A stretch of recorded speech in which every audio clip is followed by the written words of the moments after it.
Salut les entrepreneurs passionnés, ici Aurore du blog Marguin Design, le blog pour se sentir mieux dans sa com et son business. Et aujourd'hui, je vais vous présenter l'outil que j'utilise, l'outil de gestion de projet que j'utilise pour mon entreprise. Il s'agit de Trello.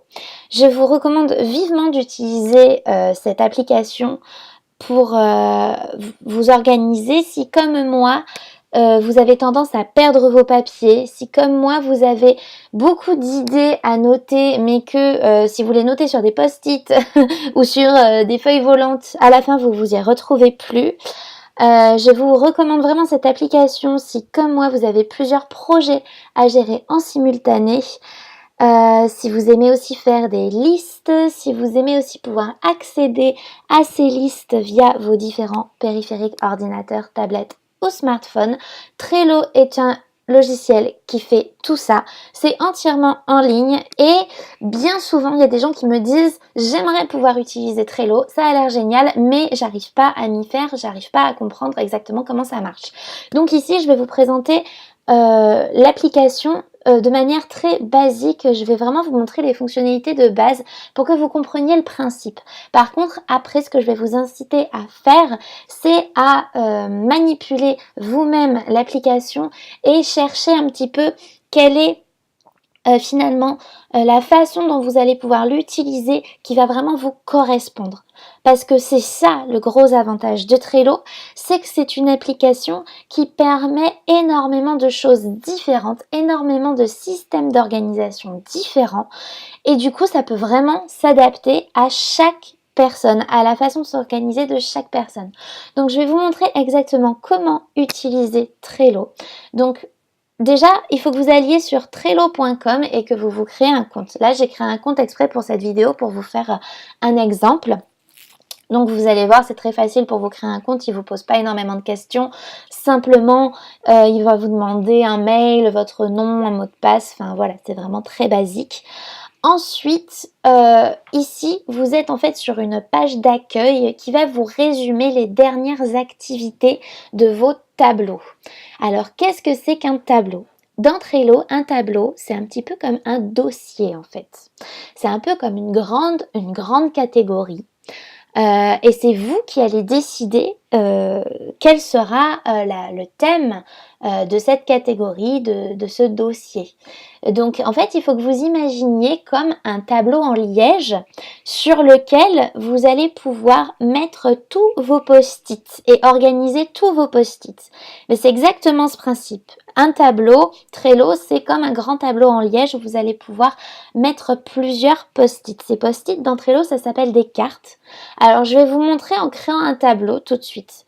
Alors, vous avez plusieurs façons de créer un tableau. Vous pouvez cliquer ici, par exemple. Vous pouvez aussi cliquer ici. Là, vous choisissez un titre. Donc, par exemple, moi, je vais mettre... quel exemple je pourrais vous donner qui est assez parlant? Je vais mettre article du blog.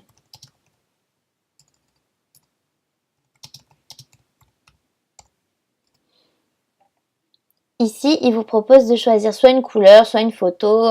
Ça, c'est pour personnaliser un petit peu. Moi, je peux. Après, vous pouvez personnaliser encore. Hein. C'est pas définitif. Voilà comment se présente un tableau. Donc, pour le moment, il est vide. D'accord? Un tableau Trello est constitué de listes. Le nombre de listes va de 1 à autant que vous voulez. À ma connaissance, il n'y a pas de limite. En tout cas, je n'ai jamais atteint la limite. Et donc, ces listes, en fait, ce sont des sous-parties dans lesquelles vous allez classer vos petits post-it, que l'on appelle des cartes.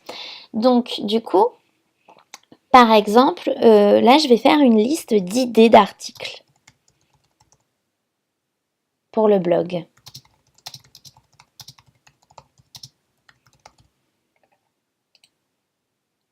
Et là, vous voyez, il me propose tout de suite de créer une deuxième liste, en fait. Hein. Donc là, par exemple, je pourrais mettre article en cours de rédaction, par exemple. Là, c'est un exemple que je vous donne, un exemple où chaque liste correspond à un moment de la création d'un article, par exemple dans mon cas. Donc de l'idée, on va aller de l'idée à la publication, on va même aller de l'idée au partage. Donc par exemple, première étape, on a l'idée de l'article, deuxième étape, on commence à le rédiger, troisième étape, on le corrige, peut-être, correction orthographique, ce genre de choses. Troisième étape, on le publie.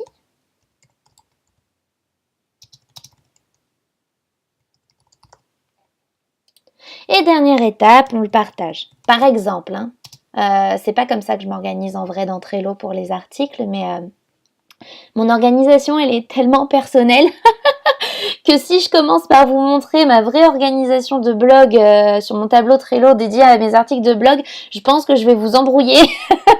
Donc là, je vous montre un exemple linéaire où chaque colonne, chaque liste correspond à un moment dans le temps. On est dans quelque chose de chronologique, mais sachez que vous n'êtes pas obligé de travailler de manière chronologique. Vos listes peuvent correspondre à des étapes qui ne sont pas forcément liées à une chronologie. Hein. Il n'y a pas d'obligation. Voilà, donc là on voit, bon là le menu je vais le fermer, ça m'embête. Donc là on voit que j'ai créé différentes étapes et je vais pouvoir ensuite ajouter un troisième niveau d'information, c'est ajouter une carte. Donc la carte, c'est vraiment l'équivalent de mes post-it en fait. En fait là, sur votre tableau en liège, vous avez dessiné 1, 2, 3, 4, 5 colonnes et dans ces colonnes, vous allez mettre vos post-it. Donc par exemple, je vais mettre idée d'article 1, idée d'article 2. Bon voilà, sachant qu'à tout moment, vous pouvez revenir et ajouter des idées d'articles, en supprimer, en modifier, c'est complètement libre. Hein. Ok, et donc là du coup qu'est-ce qui se passe? Et bien une fois qu'ici à chaque fois au fur et à mesure si je note toutes mes idées d'articles, ben, je vais pouvoir déplacer les articles que j'ai commencé à rédiger en fait. Donc du coup quand ce sera en cours de rédaction je pourrai le mettre là. Et puis ensuite quand l'article sera corrigé je pourrai le passer là. Entre temps j'aurai peut-être commencé à rédiger celui-ci, etc. Jusqu'à ce qu'on arrive au moment où je partage l'article en fait, jusqu'à ce que en fait la carte, donc vous voyez que la carte en fait vous pouvez la déplacer d'une liste à une autre en fonction de l'étape à laquelle vous en êtes dans le projet. Ok, il n'y a pas que cette manière-là de s'organiser, je vais vous montrer que Trello propose d'autres outils encore plus précis pour vous organiser. Et pour ça, il faut que vous cliquiez directement sur une carte. Donc, on va la remettre au début. Voilà, quand vous cliquez sur une carte, vous pouvez en avoir le détail. Vous pouvez écrire ici une description. Donc, par exemple, ici, je peux écrire un bref résumé de mon idée d'article en quelques points clés. Voilà, ici, je peux décider de mettre un résumé de l'article qui me passe par la tête.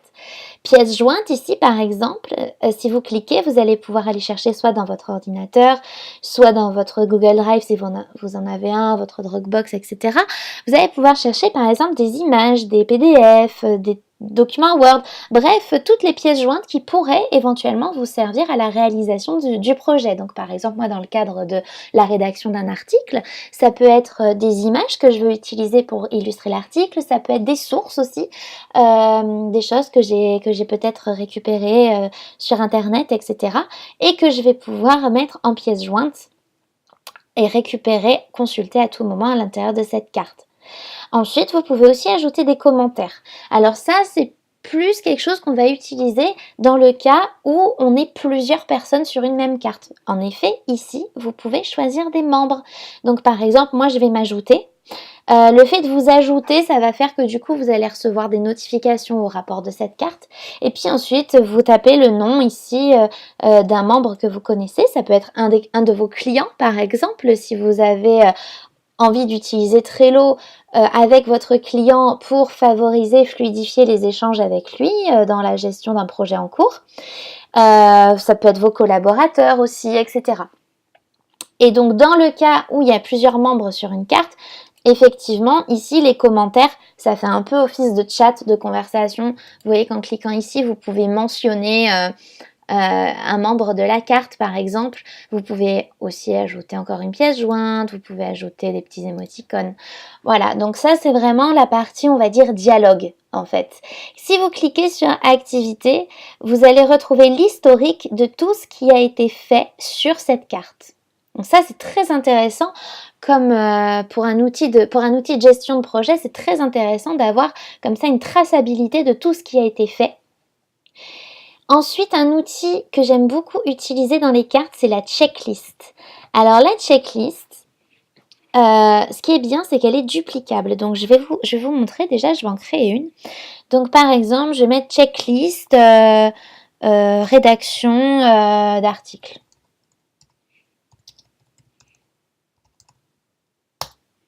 Et donc là, du coup, je vais ajouter un élément. Donc par exemple, je vais mettre rédaction du titre de l'article, rédaction du chapeau, rédaction de l'accroche, rédaction des paragraphes, rédaction de la métadescription. Voilà, ce genre de choses par exemple, ok? Donc là, on voit qu'il y a des étapes à la rédaction d'un article. Et donc, quand j'aurai trouvé mon titre, mon chapeau, je coche au fur et à mesure, voilà, que chaque tâche est effectuée, mon accroche, etc. Et là, vous voyez que du coup, je peux visualiser l'avancée de cette checklist. Je peux même la visualiser directement ici. Je vois que j'ai réalisé 3 étapes sur 5. D'accord? Et ce qui est très intéressant, donc là, mon article, j'ai commencé à le rédiger, puisque j'ai réalisé 3 étapes sur 5. Donc, il va bien dans la colonne article en cours de rédaction. Et puis, le jour où je commence à rédiger mon idée d'article numéro 2, eh bien là, je peux aller chercher la checklist que j'ai déjà créée et elle s'ajoute automatiquement. Donc ça, c'est intéressant. Vous pouvez en fait créer des checklists pour les différents types de tâches que vous devez réaliser. Et vous pouvez du coup facilement ensuite aller les chercher en fonction des besoins de la carte dont il est question. Donc ici, voilà. C'est rédaction d'article, donc j'ai remis. Donc on va dire que par exemple, j'ai déjà rédigé le titre et du coup, je peux le faire passer ici. Voilà. Un autre outil que j'utilise énormément, c'est les étiquettes. Alors vous allez voir quand vous cliquez, on revient sur une carte. Ici, vous pouvez cliquer sur étiquette et vous allez voir qu'on va vous proposer de créer des étiquettes avec différentes couleurs. Donc, on vous propose ces couleurs-là. Il me semble que vous pouvez avoir plus de couleurs. Donc, par exemple, vous faites créer une nouvelle étiquette. Voilà, donc là, c'est les différentes couleurs qui vous sont proposées. Donc, moi, je peux décider, par exemple, que la couleur rose va correspondre aux articles que je vais publier sur mon blog, par exemple.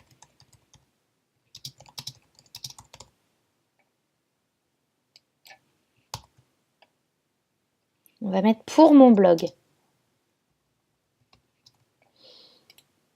Donc j'ai créé cette étiquette et en la cochant ou en la décochant, je l'ajoute ou je l'enlève de cette carte. D'accord? Et puis je peux dire aussi que de temps en temps, je vais écrire des articles invités pour d'autres blogueurs, donc des articles qui seront sur un autre blog. Donc par exemple, là je vais créer une étiquette. Je vais décider que cette étiquette sera violette par exemple et je vais mettre invité pour dire que c'est pour des articles invités sur d'autres blogs. Voilà. Et du coup, ici, en un seul coup d'œil, je vois que cet article-là, c'est un article qui est pour mon blog et cet article-là, c'est un article qui est pour le blog de quelqu'un d'autre. Donc, vous imaginez toutes les possibilités qui s'offrent à vous. Vous avez un petit raccourci ici, quand vous cliquez sur le stylo. Modifier les étiquettes, vous voyez?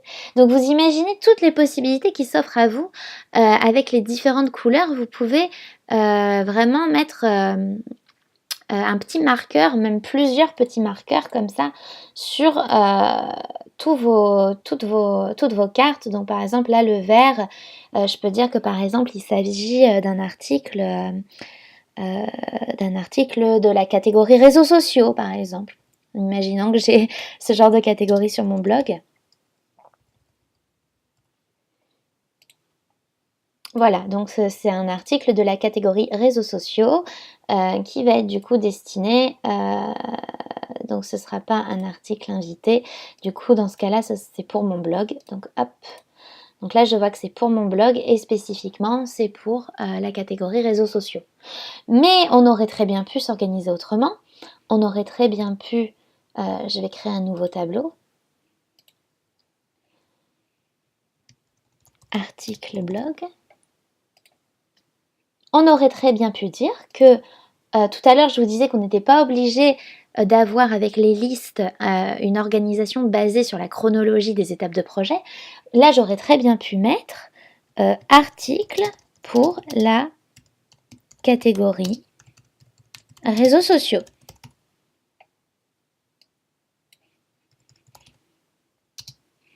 Voilà, ça peut être une autre façon de s'organiser.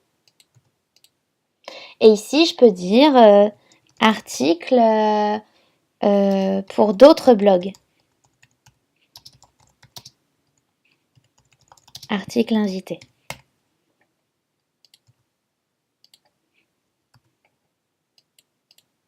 Et quand je crée une carte,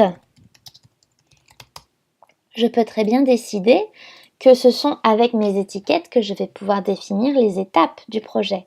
Donc par exemple, je peux utiliser voilà ce dégradé de couleurs. Je peux dire que ce projet par exemple, il est... je peux aller de... c'est marrant que ça m'affiche ça, c'est bizarre. Je peux aller par exemple de juste une idée. J'ai juste eu l'idée, ok, à, par exemple, ici, je peux dire en cours de rédaction,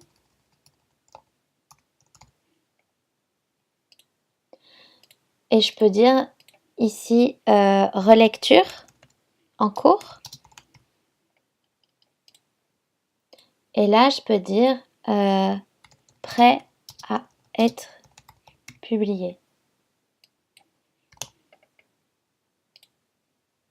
Voilà, donc là, du coup, en fait, les différentes étapes du projet ne sont pas signifiées par des listes, mais elles sont signifiées par les étiquettes. D'ailleurs, si je clique dessus, je vois. Donc là, bah, du coup, ça peut pas être tout en même temps, hein, on est d'accord? Donc là, je peux dire, par exemple, que cet article, je l'ai déjà rédigé et il me reste à faire la relecture. Voilà, donc je vois tout de suite que dans la catégorie réseaux sociaux, j'ai un article dont la relecture est en cours. Et puis ici, je peux dire que j'ai un article destiné à un autre blog, destiné à être publié sur un autre blog que le mien, qui est en cours de rédaction, par exemple. Voilà. Et là, je peux faire aussi, je peux faire par exemple une liste articles vidéo, par exemple. Je peux faire une liste avec en fait toutes les catégories de mon blog, par exemple.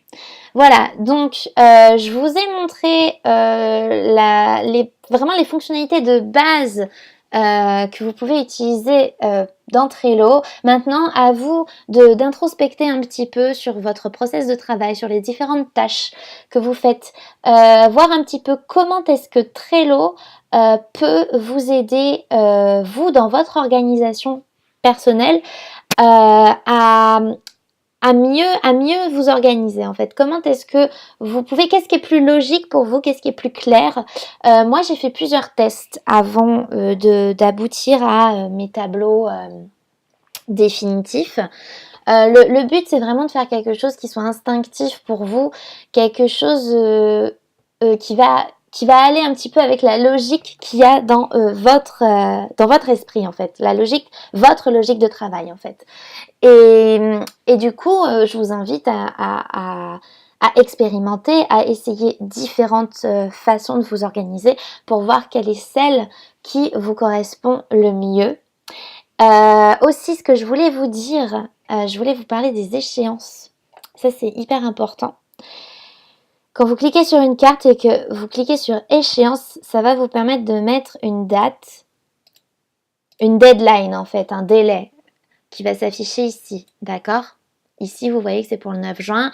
Quand la date approche, ça va devenir coloré pour que vous ne puissiez pas passer à côté, etc. Sachez que sur votre téléphone portable, quand vous avez l'application Trello, eh bien, vous avez un widget que vous pouvez mettre sur votre page d'accueil. Et ce widget, en fait, il est super pratique parce qu'il va récapituler les cartes en cours qui sont datées dans les échéances à venir dans l'ordre chronologique. Donc du coup, moi sur mon téléphone portable, eh bien tout de suite, je peux consulter directement depuis ma page d'accueil les cartes qui arrivent bientôt à échéance. Et elles sont dans l'ordre. Donc ça, c'est vraiment quelque chose que je trouve hyper pratique avec Trello. Et c'est en partie pour ça que je vous recommande d'utiliser Trello à la fois sur votre ordinateur, mais aussi sur vos autres périphériques. Voilà, c'est tout pour le moment. Si jamais vous voulez plus de tutoriels en rapport avec Trello, si jamais vous avez envie que j'aborde un point en particulier ou que je vous montre un exemple d'organisation sur une thématique concrète, surtout n'hésitez pas à me le faire savoir dans les commentaires. De toutes les façons, je réponds à vos questions pendant toute la durée de mon défi. Une vidéo par jour pendant 30 jours. Donc n'hésitez pas à me poser vos questions en commentaire pour que j'y réponde en vidéo. Je vous invite à vous rendre sur le blog Marguin Design pour télécharger mon e-book Les 8 erreurs qui plomberont votre communication et pour obtenir votre accès gratuit au webzine Marguin Design & Co. Vous pouvez le faire vous pouvez l'obtenir via l'un des formulaires du blog ou en cliquant sur l'un des liens présents dans la description de cette vidéo. Et voilà, merci d'avoir regardé cette vidéo. Je vous dis à très bientôt sur Marguin Design. Au revoir.